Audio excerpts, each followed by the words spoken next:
The worst part wasn't that he showed up. It was that he stood there, watching the kids sleep, because sometimes the most dangerous people aren't strangers. They're family. Family is supposed to mean safety, protection, loyalty, but sometimes the people closest to you are hiding the darkest secrets. Tonight, 3 true nightmares about family and what happens when the people you love aren't who you thought they were. Nightmare 1. I was 16 when I started babysitting for my aunt's neighbor. It felt safe because everyone knew each other. Small neighborhood, familiar faces.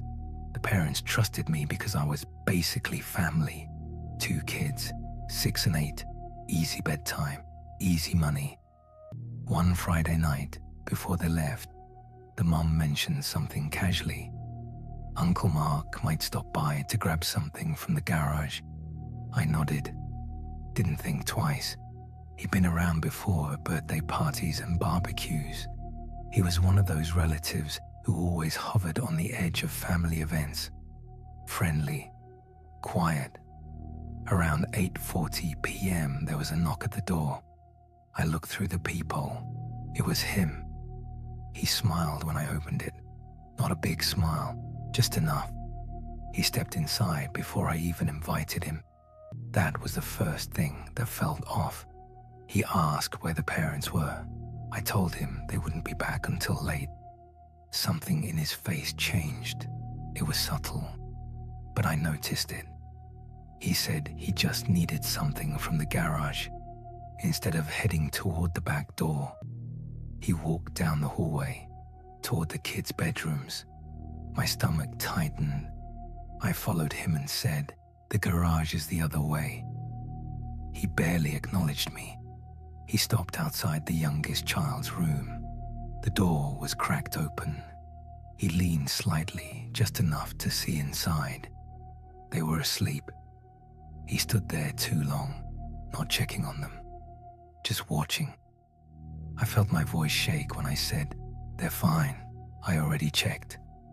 He didn't respond right away. Then he turned to me and smiled again. Said, "Just making sure." Making sure of what? I stepped in front of the doorway, told him I needed him to leave. He hesitated. For a few seconds, that felt much longer than they were. Then he laughed it off like I was overreacting, said I was being dramatic, and walked out. The next week, I told my aunt I didn't want to babysit there anymore. I didn't give a reason. I just said I was busy. Months later, I found out he'd been arrested. Not for theft, not for trespassing, for something involving another child in a different part of town. And I still think about how long he stood in that doorway and how close he was. If that didn't make your skin crawl, the next story will. It is about a brother, someone who shared the same roof, the same dinner table, the same childhood. Nightmare 2. Growing up, my older brother was always quiet, not shy, just distant. We shared the same house, the same last name, the same dinner table, but it always felt like he lived somewhere else entirely. He kept his bedroom door locked all the time, even when he was inside. My parents called it privacy. I called it weird. If I knocked, he'd open the door just enough to step into the hallway, then close it behind him, like he didn't want anyone seeing inside. At first, I thought he was just messy, or embarrassed, or hiding something normal, teenage stuff. Then small things started happening in the neighborhood. A girl down the street said someone had been following her on her evening jogs.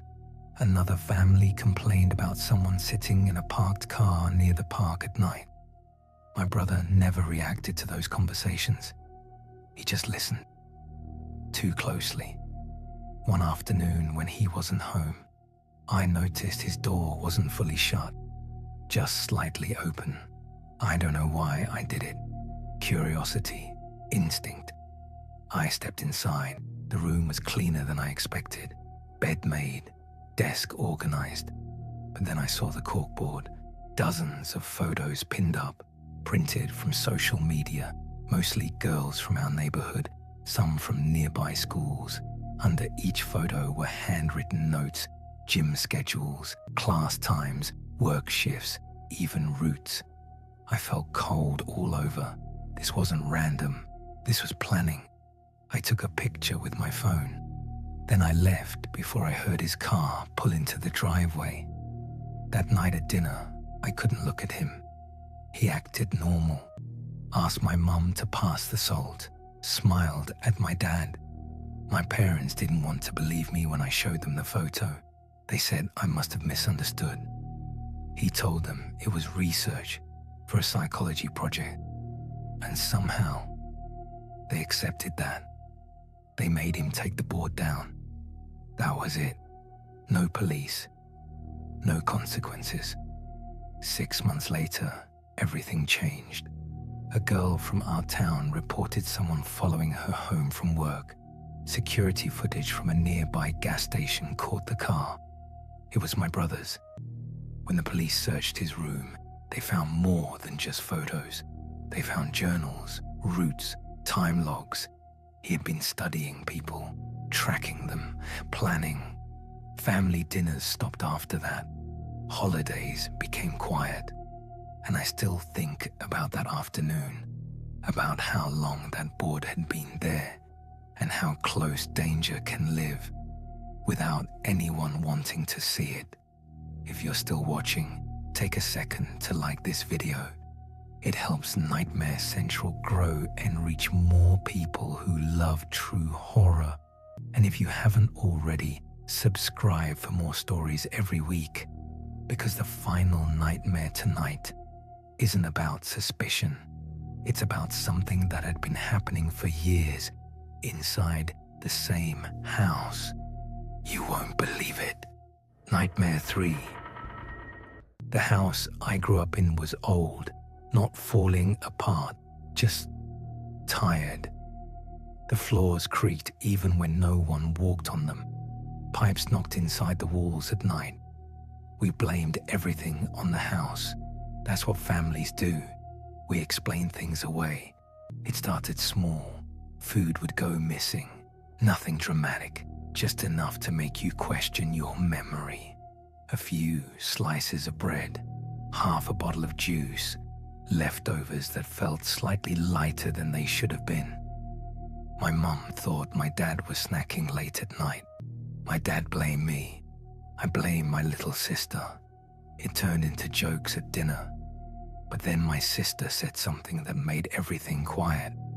She told us someone had been standing in her doorway at night, not moving, just watching. We told her it was a dream, because the alternative was worse. After that, she started sleeping with her light on. The dog began acting strange too. He would sit in the hallway and stare at the wall, low growl in his throat. Every night around the same time, my dad checked the attic first. Nothing. He checked the basement. Nothing. We almost convinced ourselves we imagined it all, until the smell started. Faint, damp, like old fabric that had been left somewhere too long. It seemed to drift from the vents. That's when my dad decided to check the crawl space under the house. There was a small access panel outside near the back porch. It had always been there. We just never had a reason to open it. I remember standing in the yard while he pulled it back. The smell hit first, stronger. He shined a flashlight inside. At first, we saw dirt, pipes, wood beams. Then he moved the light further in, and we saw it. A blanket, folded carefully, plastic water bottles, food wrappers, a flashlight, and a small piles of family photos. Photos that had been taken from inside our house, not copies, originals. My mum covered my sister's eyes. Police came within the hour.